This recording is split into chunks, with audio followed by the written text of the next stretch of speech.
नारायण, राधे राधे। श्रीमद् भगवद गीता के द्वितीय अध्याय के तीसरे श्लोक में चर्चा करते हैं कि क्लैब्यम माश्मगम पार्थ नैतत्वयुपपद्यते शूद्रम हृदय द्रौबल्यम त्यक्तोत्तिष्ठ परंतपः। इसका अगर अर्थ हम करें तो यहाँ भगवान कहते हैं कि हे प्रथापुत्र अर्जुन, इस नपुंसकता को मत प्राप्त करो, क्योंकि तुम्हारे में यह उचित नहीं है। हे परंतप, हृदय की इस तुच्छ दुर्बलता को त्याग करके तुम युद्ध के लिए त्यक्तोत्तिष्ठ परंतप खड़े हो जाओ। यहाँ पार्थ शब्द का उल्लेख भगवान करते हैं। कहते हैं गीता में भगवान ने 48 बार पार्थ शब्द का प्रयोग किया है और अर्जुन के सभी नामों के संबोधनों में पार्थ शब्द का अधिक प्रयोग हुआ है। और कौंतेय शब्द, कुंती पुत्र का शब्द भगवान ने इसकी गीता में 24 बार आवृत्ति की है। जब जब भगवान को अर्जुन से कोई बात कहनी होती थी तो विशेष रूप से प्रेम जब उमड़ता था उनके हृदय में, तो भगवान अर्जुन को पार्थ कह के पुकारते थे। इसका मतलब है अर्जुन को स्मरण कराते थे, तुम मेरी बुआ कुंती के पुत्र हो और साथ साथ उनके लड़के हो और मेरे संबंधी हो, तथा मेरे प्यारे भक्त हो और मेरे शिष्य भी हो।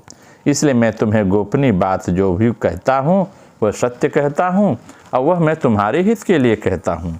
यह संदेश दिलाकर क्षत्रियोचित कार्य करने के लिए भगवान कहते हैं वीरता का भाव जागृत करने के लिए भगवान ने अर्जुन को पार्थ कहा है। कहते हैं कि तात्पर्य है कि अपने में कायरता लाकर तुम्हें माता की आज्ञा का उल्लंघन नहीं करना चाहिए। ये पार्थ शब्द से होता है। अर्जुन कायरता के कारण युद्ध करने में अधर्म और युद्ध न करने में धर्म मान रहे थे।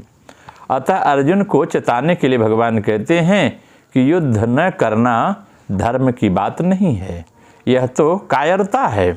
इसके लिए तुम इस कायरता का त्याग कर दो। तुम्हारे में यह जो कायरता नहीं आनी चाहिए थी, क्योंकि तुम कुंती जैसी वीर छत्राणी माता के पुत्र हो, स्वयं भी सूरवीर हो, महाधनुर्धर हो, इसलिए तुम्हें कायरता सर्वथा अनुचित है। यहाँ परंतप कहा है। परंतप का मतलब है शत्रुओं को तपाने वाले, शत्रुओं को भगाने वाले। तो क्या तुम इस समय युद्ध से विमुख होकर अपने शत्रुओं को हर्षित करना चाहते हो? कहते हैं तुम अगर मानते हो कि मैं धर्मात्मा हूं तो युद्ध रूपी पाप नहीं करना चाहता, तो यह तुम्हारे हृदय की दुर्बलता है, कमजोरी है। इसका त्याग करके तुम युद्ध के लिए अर्जुन खड़े हो जाओ और अपने प्राप्त कर्तव्य का पालन करो। क्षत्रिय धर्म जो तुम्हारा है इस युद्ध के मैदान में उसे पूरा करो। यहाँ अर्जुन के सामने युद्ध रूप कर्तव्य कर्म है, इसलिए भगवान कहते हैं उठो, खड़े हो जाओ और युद्ध रूप कर्तव्य का पालन करो। भगवान के मन में अर्जुन के कर्तव्य के विषय में जरा सा भी संदेह नहीं है। वे जानते हैं कि सभी दृष्टियों से अर्जुन को युद्ध करना ही उसका श्रेष्ठ कर्तव्य है। अपने कर्तव्य पालन करने के लिए आज्ञा दे देते हैं कि पूरी तैयारी के साथ युद्ध करने के लिए, हे अर्जुन, पूरी तैयारी के साथ तुम खड़े हो जाओ। अगर हम इसकी क्रिया योग में व्याख्या करते हैं तो निम्न भाव प्रकट होता है। कहते हैं कि मनोबल के अभाव में, जब मनोबल नहीं होता है तो हम हवा में पड़े हुए पत्ते के समान कभी इधर ध्यान करते हैं, कभी उधर ध्यान करते हैं, कभी उस देवी देवता के बारे में सोचते हैं और अपने शरीर के बारे में जो अंतः इंद्रियां हैं उनका ध्यान नहीं करते। न तो विषयों के भोग के बारे में और न उसका त्याग कर सकते हैं। इसलिए पहले विचार पूर्वक किसी कर्म में प्रवृत्त होना पड़ता है, उस कर्म को पकड़ना पड़ता है और यदि सतपथ को ग्रहण करना है तो उसे दृढ़ता पूर्वक आप करिए, क्योंकि शुरुआत में आपको परिणाम नहीं मिलते। नहीं तो विषय अच्छा नहीं लगता तो उसे छोड़कर भगवान को खोजने लगते हैं और कुछ दिनों के बाद फिर मन को जब विषय पसंद आता है तो भगवान को छोड़ देते हैं, विषय वासनाओं में ढूंढते हैं। इस प्रकार व्यक्ति कभी विषय छोड़ता है, कभी भगवान को छोड़ता है। इस प्रकार दो नावों पर पैर रखने के लिए दोनों ही को खोना पड़ता है। इसलिए व्यक्ति को भगवान शरणागति की ओर हो जाना चाहिए। विषयों का बारंबार ध्यान करने पर मन में विषय भोग की लालच बढ़ती है और मन इधर उधर दौड़ता है।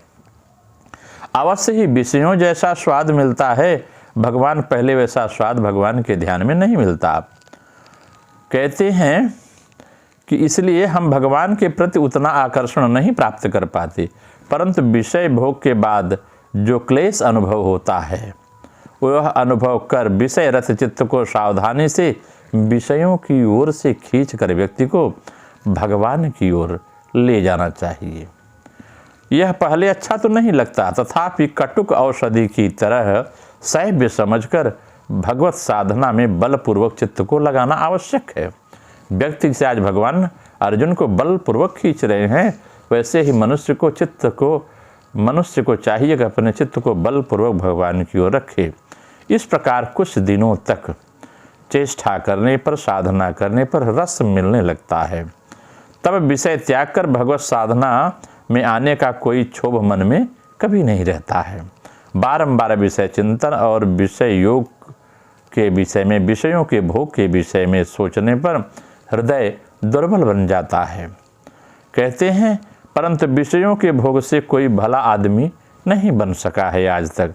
इसका त्याग करके साधना करना से जो प्रस्तुति प्राप्त होती है वही दिव्य होती है।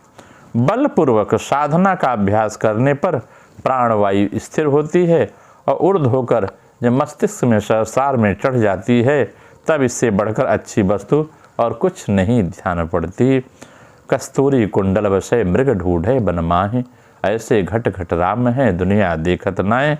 कहते हैं इसलिए हे परंतप, यदि कामादि मनोवेग को विषयों की ओर से निवृत्त किया जाए तो तुम अच्छी तरह जानते हो फिर रोने गाने का समय काटने से कोई लाभ नहीं है। इसलिए व्यक्ति को आगे का अभ्यास करना चाहिए। अब चौथे श्लोक में अर्जुन कहते हैं कि कथम भीष्महं शंखे द्रोणम च मधुसूदन ये शुभे प्रीतयोष्यामि पूजार्हा वरिसूदन। यहाँ पर मधुसूदन और अरिसूदन दो शब्दों का प्रयोग किया गया है अर्जुन के द्वारा।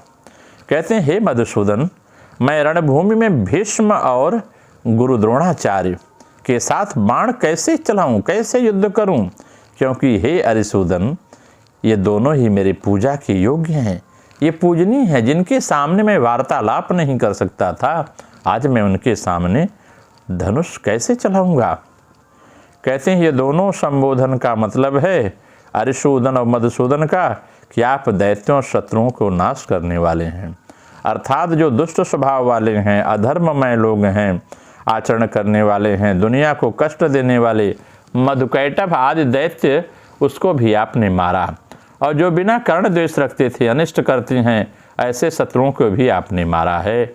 परंतु मेरे सामने तो पितामह भीष्म और आचार्य द्रोणाचार्य खड़े हैं, जो आचरणों में सर्वदा श्रेष्ठ हैं, मेरे पर अत्यधिक स्नेह करने वाले हैं और प्यार पूर्वक मेरे को शिक्षा देने वाले हैं।